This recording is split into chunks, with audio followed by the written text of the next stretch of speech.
Hello everyone, welcome to my channel. I hope everyone is having a wonderful day.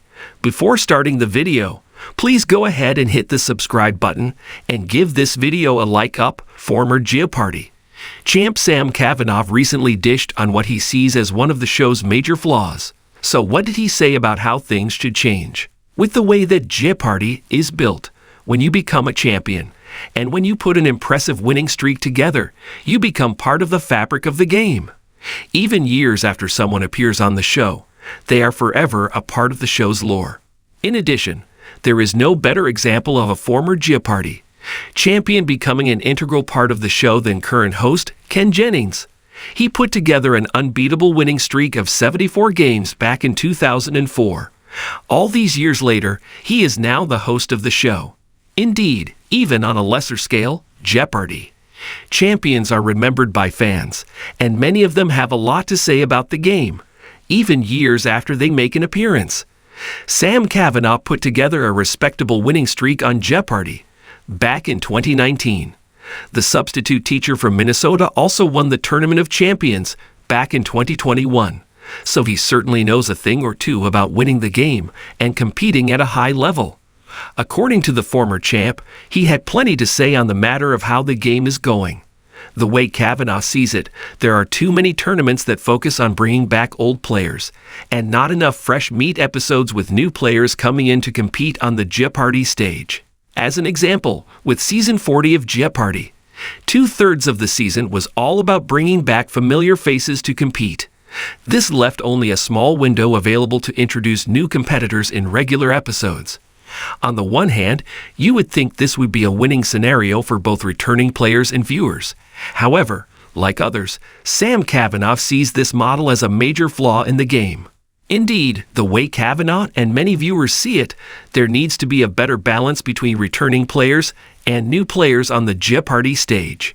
Recently speaking to the U.S. Sun on the matter, Sam Kavanaugh said, "That series of all the different tournaments and everything, I think a certain segment of the viewership are people who see themselves up there.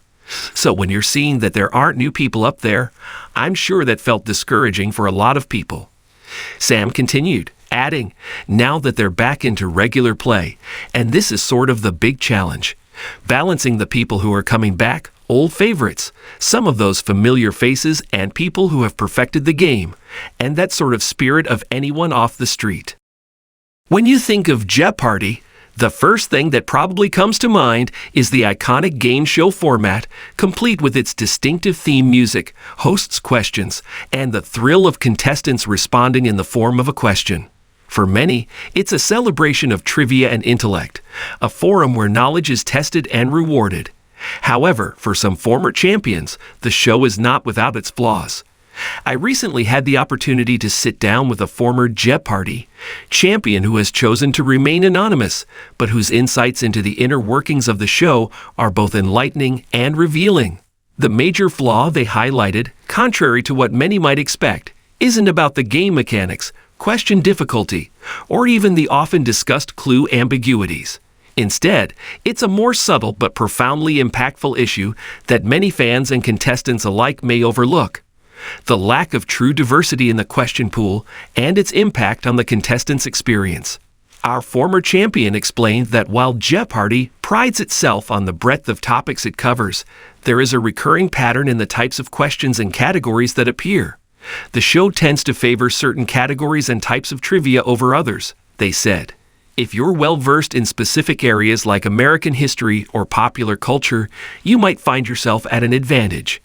However, if your strengths lie in less conventional areas, the game can become an uphill battle. This isn't to say that Jeopardy doesn't include diverse topics. Rather, it's about the balance and depth of these topics. The show's categories often emphasize mainstream and historically significant subjects, which can marginalize less conventional areas of expertise. For instance, while you might find numerous questions on Shakespeare, Victorian literature, or U.S. presidents, there's often a glaring omission of questions on contemporary global issues, modern pop culture from non-Western perspectives, or niche academic fields. The former champ elaborated on how this lack of diversity can affect contestants. When you're on the stage, you have to be a jack of all trades, but the game's structure favors those who have a strong grasp of certain recurring topics. It's like a double-edged sword. On one hand, it creates a level playing field in theory, but on the other hand, it can inadvertently disadvantage those who may have a broader but less focused knowledge base. The pressure to excel across a wide range of topics is immense. Contestants who have invested heavily in studying the Jeopardy pattern of categories might find themselves ahead. Yet those who bring a more eclectic set of knowledge might struggle if their areas of expertise aren't well represented. Jeopardy has evolved over its decades-long history, with changes in its format, hosting, and even the introduction of special tournaments. However, this issue of category diversity has remained a persistent concern. The show's producers are undoubtedly aware of the challenge of keeping the game fresh and relevant, but the execution sometimes falls short of addressing the broader spectrum of human knowledge and interests. The former champion suggested that one potential solution could be to incorporate a wider range of topics and ensure that obscure but interesting fields get their fair share of the spotlight.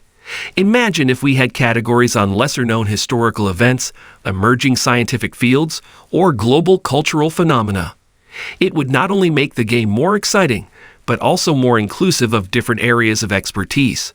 As Jeopardy continues to maintain its place in television history, it faces the challenge of adapting to an ever-changing world.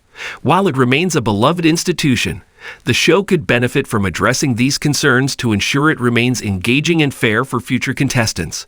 For viewers, this might mean a more dynamic and varied show experience, with categories that challenge and entertain in equal measure. For future contestants, it could translate into a more equitable playing field where diverse knowledge is not just a nice-to-have, but a core component of the game. The former champ's insights underscore an important conversation about the evolution of traditional game shows in the modern era. As the landscape of knowledge and popular culture continues to expand, it's crucial for shows like Jeopardy to adapt and reflect this diversity. By doing so, they can continue to captivate audiences and challenge contestants in ways that truly celebrate the breadth of human knowledge. In conclusion, while Jeopardy remains a staple of trivia and intellect on television, it's essential to recognize and address its flaws to enhance the experience for everyone involved. A broader, more inclusive range of categories could be the key to ensuring that the show remains as dynamic and relevant as ever, truly reflecting the vast spectrum of human knowledge and curiosity.